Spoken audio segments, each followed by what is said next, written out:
agriculture is a good mind for me. I love agriculture. This is Andikan enobong and his wife, and together they turn their little space into a thriving catfish farm. In here, they raise catfishes, process it, and also export to make profit. And all this happens just from this their little space. Today, we are going to be sharing their secrets on how they do catfish farming, their challenges, and also how they were able to do this together. If you're interested in this video, don't forget to like, subscribe, and also turn on the notification bell for more videos like this. All right, so please introduce yourself to my audience. Okay, my name is Eno, and I am co-founder of Agro Farm.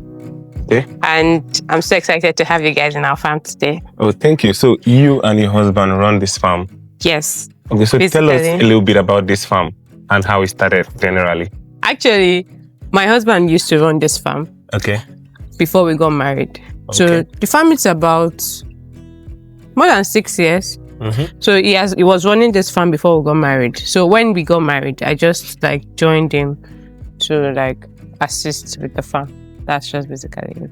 Oh. So you know more of the background stories with the farm, yeah. Okay. So what's your own duties here in this farm? What do you do when you My own duty is I am supposed to be creating content for the farm. Okay. Yes. And let's say content and marketing, something like that. So sometimes I shoot videos for the farm, markets for the brand, and stuff like that. That's basically it. And your content brings in sales, right? Yes, my content brings in sales. I usually have sales, people from my offices, my on TikTok, mostly on TikTok, like the ones I posted on TikTok. Though they don't have so many reach, but I've had some. And I contacted them from TikTok. Yeah. So you guys are doing something really, really amazing. What would you say generally about agriculture? What do you think generally about agriculture? Look, agriculture is I feel like everybody should do one or two things about agriculture behind your.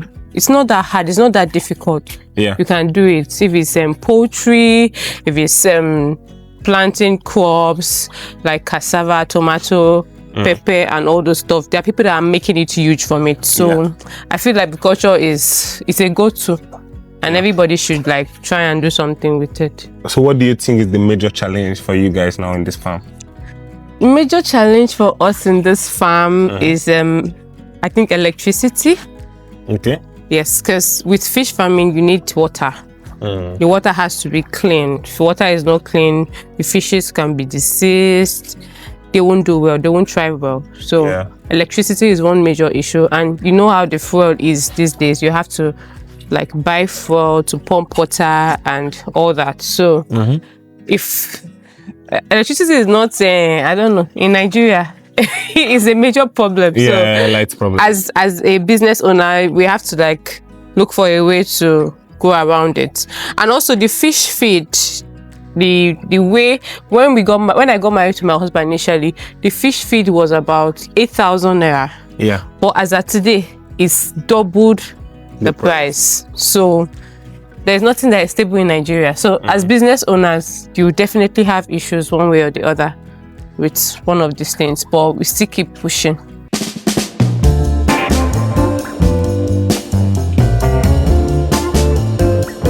My name is Andikan and I am a fish farmer. I studied fisheries in the University of Uyo.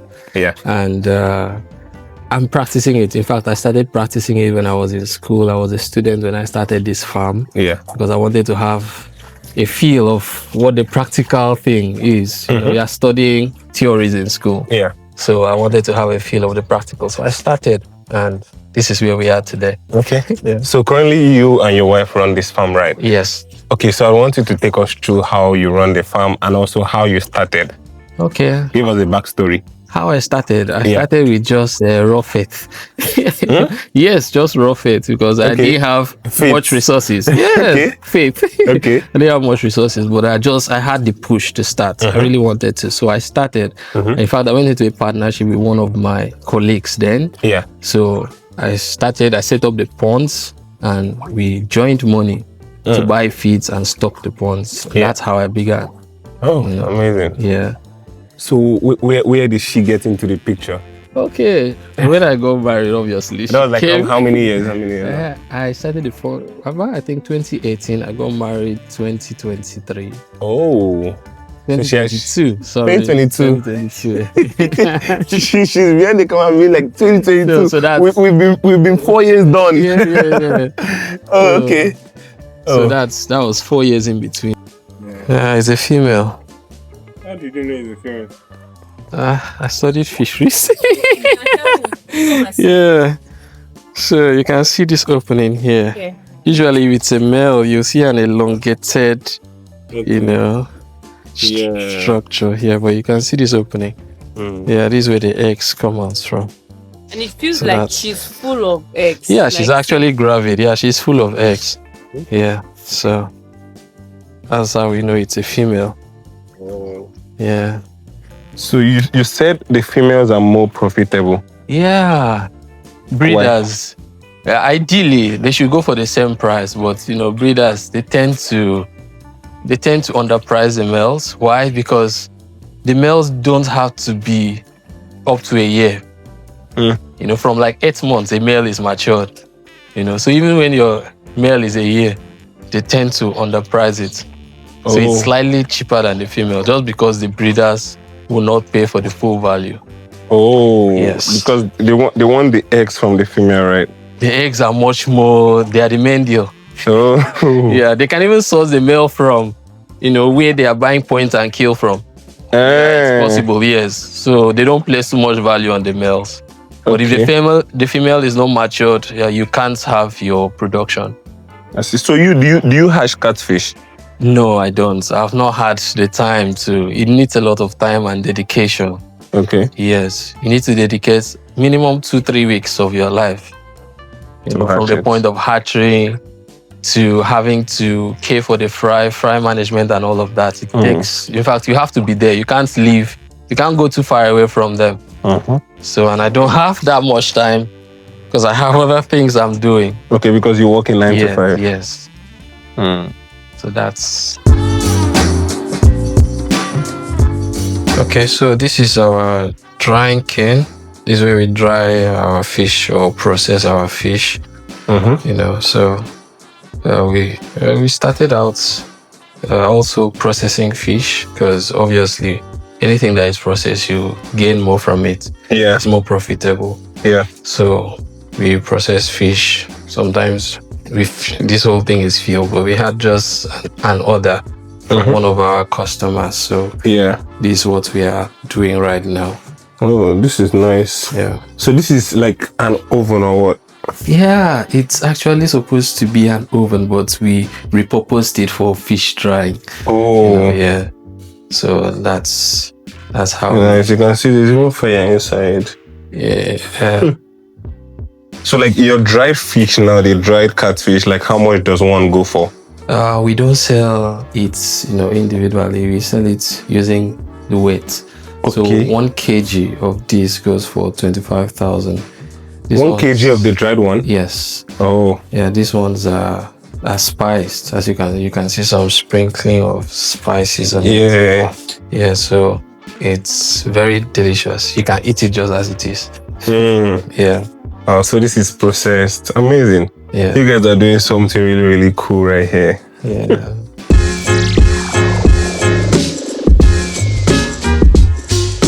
They're highly proteinous. Let me see what you're feeding them. Oh. Yeah. So we caught them last night. Oh, that's what you feed the fishes, right? No, it is supplementary. Supplementary feed. But they enjoy it quite a lot. Okay. Yeah. So how do you guys get that insect? This insect, if you want to get it, what you do is you need a light source. Okay. So because they're always attracted to light. Okay. So you now keep probably a basin of water where the light is. So when they come towards the light and they lose their wings, they just fall into the basin. So that's how you get these termites. Yeah. Can you not use them to feed the fish? Yes. Okay, amazing. How would you say fish farming is?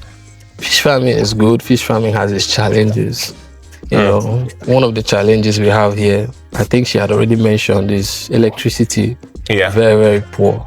You know, so it makes it very difficult for you to be able to change water. Yeah. And you need water. Yes. Speaking about electricity problems, you know, lately, so many of us have been struggling with unstable power and rising electricity costs. And that's why I brought to you today the sponsor of our today's video, Hakuna Solar. Hakuna Solar is designed to make your life easier, providing clean, reliable energy so you can reduce your bills and still stay powered. Let's say you have a farm, a company, or you want your home to be powered. Hakuna Solar got you covered. They are the brand who powers a lot of the farms I've highlighted here on my channel, and they have a track record of excellence in their job. Check out Hakuna Solar today to power your future with ease. Thank you for watching, and let's get back to the main video. So feeds, I really wish government can take feeds very seriously and subsidize it for farmers, or maybe, I don't know, they should just find a way around it because it's quite expensive. Now, when the feeds are expensive, it also makes the fish expensive. Yeah. So when I started selling fish, it used to go for 700 naira per kg. Guess how much it is now? How much? 4,000 naira per kg. So that's not like 400% increase. That's like, I don't know, 800%, almost 800%. That's gone way up. Yes, because once the prices of feed keep going up, definitely. In fact, the whole cost of production is going up.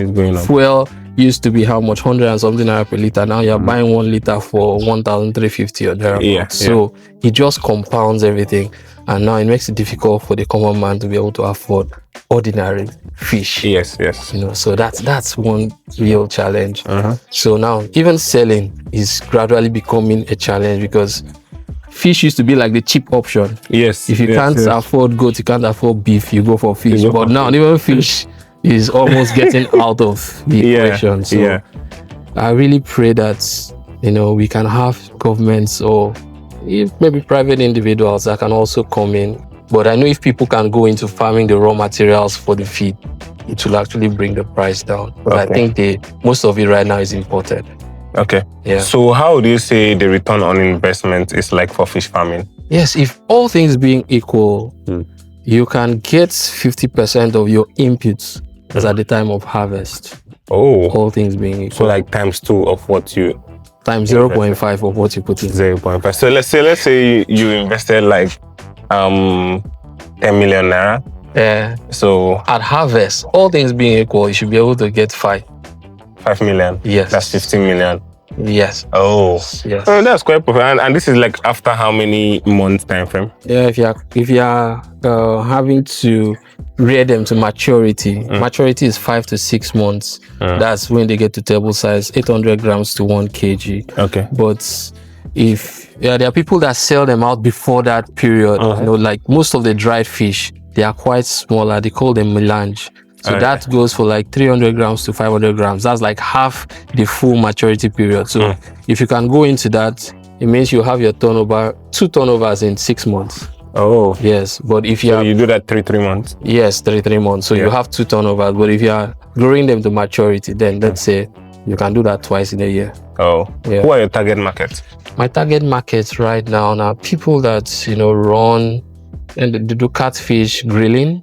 People that do, I think catfish barbecue has now become a thing. Yeah, it's now like a big thing. So those are my target markets. Yeah. Catfish barbecue, people that do sit outs, do catfish pepper soup and all those kind of things. Yeah. Also private individuals. Those are our main target markets in this locality. You know, so. Before you got married to your wife, was she interested in agriculture? Was she someone that loved agriculture? Oh yeah, she loved it, but I think she has loved it much more now. Is that That's true. You loved agriculture before you met him? I think so. Yes, I did love agriculture before I met him. Okay, before then, have you like done anything relating to agriculture or farming? Aside helping my grandparents, Yeah, that's basically it. Oh, okay. Yeah, because I was Lagos brought up, so we didn't have farms and all that in Lagos. So when you now met him and it's now like the whole farming thing, what was your whole idea about working with him? Did you want to do it? Is it something you wanted to do? Yes, I wanted to do it. Oh. I wanted to do it. Yeah, because you know, Nigerian girls, they say they don't used to date. Actually, if you look at that place over there, I used to have a water leaf farm here. Okay. Big, massive water leaf farm. But when I got my 9-to-5 job, I wasn't able to like maintain it anymore. So now my husband has planted ginger all over the place. Yeah, so agriculture needs you. If you are not there to manage it yourself, you need someone that would actually manage it for you and do it very well, just like you would. So that's the challenge for now. I hope you enjoyed this video. If you did, share your thoughts in the comment section below and let me know what you think about these couples. Don't forget to like, subscribe and turn on the notification bell so that when I post any other video just like this, you get notified by YouTube. Thank you once again, and I'll see you on the next one. Peace.